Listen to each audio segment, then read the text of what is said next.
नमस्कार, capital TV Uttar Pradesh देख रहे हैं आप। मैं हूं आपके साथ राधिका राज। आज इस स्पेशल स्टोरी में हम बात करेंगे उस नापाक साजिश की जिसने उत्तर प्रदेश ही नहीं बल्कि पूरे देश के रेलवे नेटवर्क को दहलाने का ख्वाब देखा था। लेकिन शायद ये आतंकी भूल गए कि यूपी में योगी आदित्यनाथ की सरकार है और यहाँ जीरो टॉलरेंस का मतलब है साजिश रचने वालों का नाश।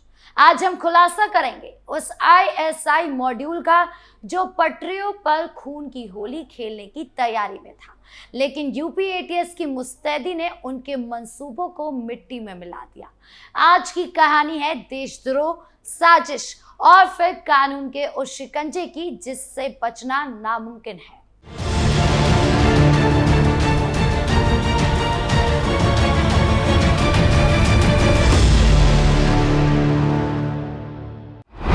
यूपी में टेरर मॉड्यूल का सिग्नल फेल। पिछले दिनों मॉड्यूल की शुरुआत होती है उत्तर प्रदेश के उन संवेदनशील रेलवे सिग्नल से जिन्हें हम और आप सामान्य तौर पर सिर्फ ट्रेन की रफ्तार और दिशा का सूचक मानते हैं, लेकिन सरहद पार बैठे आतंकियों के लिए ये लोहे के बक्से और लाइटें मौत का औजार बनने वाले थे। यूपी एटीएस ने एक ऐसे खौफनाक मॉड्यूल का भांडाफोड़ किया जो सीधे तौर पर पाकिस्तान की कुख्यात खुफिया एजेंसी आईएसआई के इशारे पर भारतीय रेल को पटरी से उतारने की तैयारी में था। यह साजिश सिर्फ एक ट्रेन को रोकने की नहीं थी, बल्कि देश की धड़कन कही जाने वाली रेलवे व्यवस्था को लहूलुहान करने की थी। यूपी एटीएस के मुख्यालय में जब खुफिया इनपुट की घंटियां बजी तो बड़े बड़े अधिकारियों के माथे पर पसीना आ गया। सूचना कोई मामूली चोरी या लूट की नहीं थी, बल्कि देश के इंटरलॉकिंग रेलवे सिग्नल सिस्टम के साथ छेड़छाड़ कर दोनों ट्रेनों को आपस में भिड़ाने और सामूहिक नरसंहार करने की साजिश रची जा रही थी। एटीएस को पता चला कि ये कोई अकेला सरफरा अपराधी नहीं है, बल्कि एक सुव्यवस्थित टेरर नेटवर्क है जो यूपी की पटरियों पर खून की होली खेलने की फिराक में है। एटीएस ने जब अपना जाल बिछाया और तकनीकी सर्विलांस शुरू किया तो 4 संदिग्ध चेहरे रडार पर आए। सरफराज, मुजफ्फर, फहीम और उसका एक और सहयोगी। इन चारों को जब अलग अलग ठिकानों से दबोच कर हिरासत में लिया गया तो जो खुलासे हुए उसने सुरक्षा एजेंसियों के पैरों तले जमीन खिसका दी। पूछताछ में पता चला कि ये आरोपी बकायदा रेलवे के सिग्नल बॉक्स को डिकोड करने और उसे हैक या मैन्युअली टेम्पर करने की ट्रेनिंग ले रहे थे। इनका मकसद बेहद खौफनाक था, ट्रेनों को जानबूझकर ग्रीन सिग्नल देना जबकि पटरी पर पहले से ही दूसरी ट्रेन मौजूद हो ताकि तेज रफ्तार ट्रेनें आपस में टकरा जाएं। इस साजिश का दायरा इतना बड़ा था कि इसमें हजारों बेगुनाह मुसाफिरों की जान लेने और देश में दहशत का माहौल पैदा करने का ब्लूप्रिंट तैयार किया गया था। एटीएस की गहन जांच में ये भी कड़वा सच सामने आया कि इन आरोपियों के तार सीधे तौर पर सरहद पार बैठे आकाओं से जुड़े थे।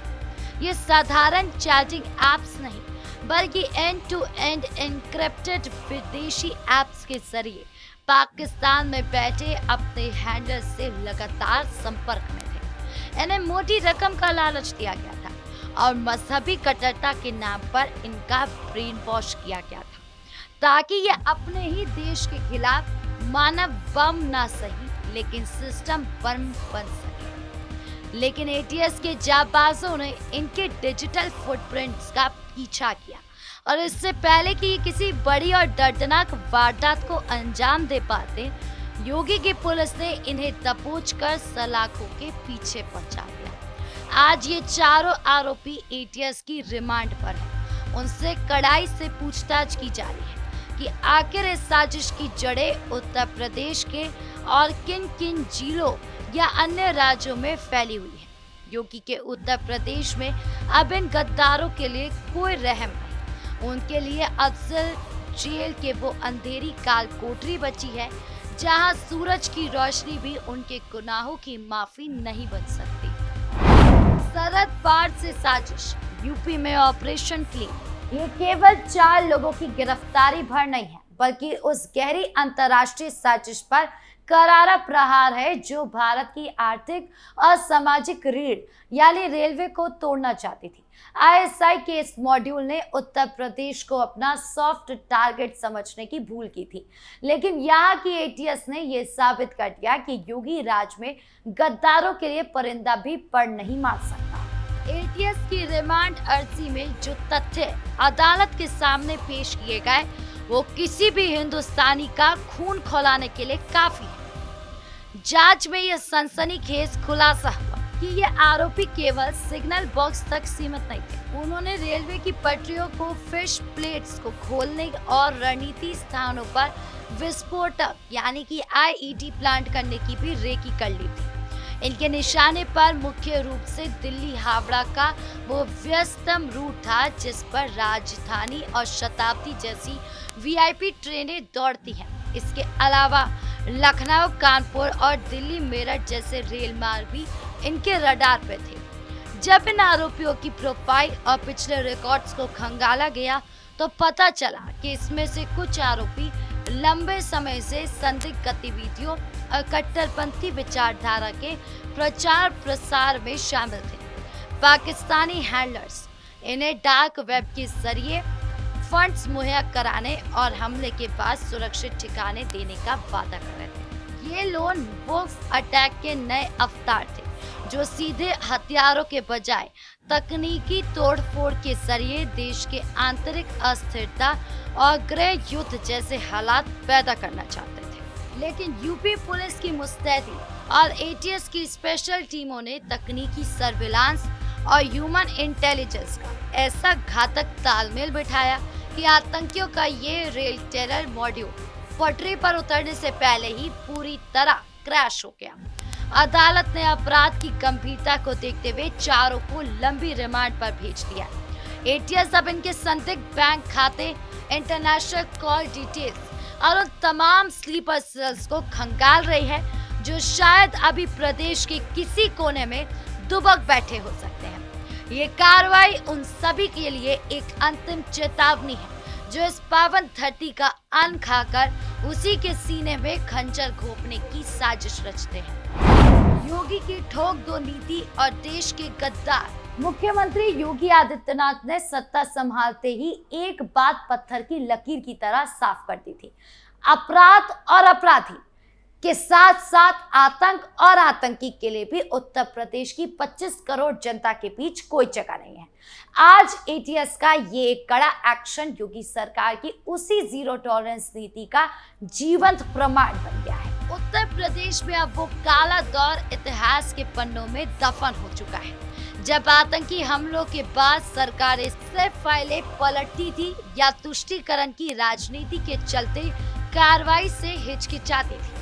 आज योगी राज में इंसाफ मौके पर और तुरंत होता है, चाहे वो धर्म की आड़ में कट्टरपंथ का जहर घोलने वाले हो या आईएसआई के पाले हुए गद्दार एजेंट्स। यूपी पुलिस का हंटर अब बिना किसी भेदभाव के सब पर बराबर चलता है। एटीएस को मिली इस असाधारण कामयाबी के पीछे मुख्यमंत्री का वो फ्री हैंड विजन है जिसने प्रदेश की सुरक्षा एजेंसियों को न केवल आधुनिक हथियारों बल्कि विश्व स्तरीय तकनीक और डेटा एनालिस्ट से लैस किया है। आज यूपी एटीएस के पास अपना खुद का हाईटेक कमांडो सेंटर है, फॉरेंसिक लैब है और सबसे बड़ी बात, काम करने की खुली राजनीतिक आजादी है। यही वजह है कि पिछले कुछ वर्षों में यूपी में पनपने वाले आधा दर्जन से अधिक आतंकी मॉड्यूल का समय रहते गला घोट दिया गया। इन गिरफ्तारियों के तुरंत बाद मुख्यमंत्री के निर्देश पर प्रदेश के सभी प्रमुख रेलवे स्टेशनों, पावर ग्रिड्स और संवेदनशील सरकारी प्रतिष्ठानों की सुरक्षा को रेड अलर्ट मोड पर डाल दिया गया है। खुद सीएम योगी पल पल की रिपोर्ट ले रहे हैं और अधिकारियों को स्पष्ट आदेश है कि इन साजिश की आखिरी कड़ी तक पहुंचा जाए। देश के गद्दारों के मन में अब ये खौफ पत्थर की तरह बैठ गया है कि अगर उन्होंने भारत माँ की तरफ तिरछी आंख उठाकर भी देखा तो योगी का उत्तर प्रदेश उन्हें वो सजा देगा जिससे उनकी आने वाली पुश्तें भी याद रखेगी। यूपी में अब केवल कानून का राज है और यहाँ गद्दारी की सजा सिर्फ और सिर्फ मिट्टी में मिल जाना या काल कोठरी का अंतहीन अंधेरा है। एटीएस द्वारा आईएसआई मॉड्यूल का ये भांडाफोड़ हमें याद दिलाता है कि दुश्मन की नजरें हमारे चैन पर है, लेकिन हमारी सुरक्षा एजेंसियां उनकी गर्दन पर हाथ रखने के लिए हर वक्त तैयार है। योगी सरकार की तत्परता ने आज एक भीषण रेल त्रासदी को टाल दिया। पुलिस की ये तड़ातड़ कार्रवाई बताती है कि प्रदेश में अब गद्दारों के लिए कोई कोना सुरक्षित नहीं है। आपको क्या लगता है, क्या ऐसे आतंकियों के लिए सिर्फ जेल काफी है या इन्हें ऐसी सजा मिलनी चाहिए जो नजीर बन जाए? क्या रेलवे की सुरक्षा को अब हमें पूरी तरह से डिजिटल और अभेद बनाने की जरूरत है? अपनी राय हमें कमेंट बॉक्स में जरूर बताएं। देखते रहिए कैपिटल टीवी उत्तर प्रदेश। धन्यवाद।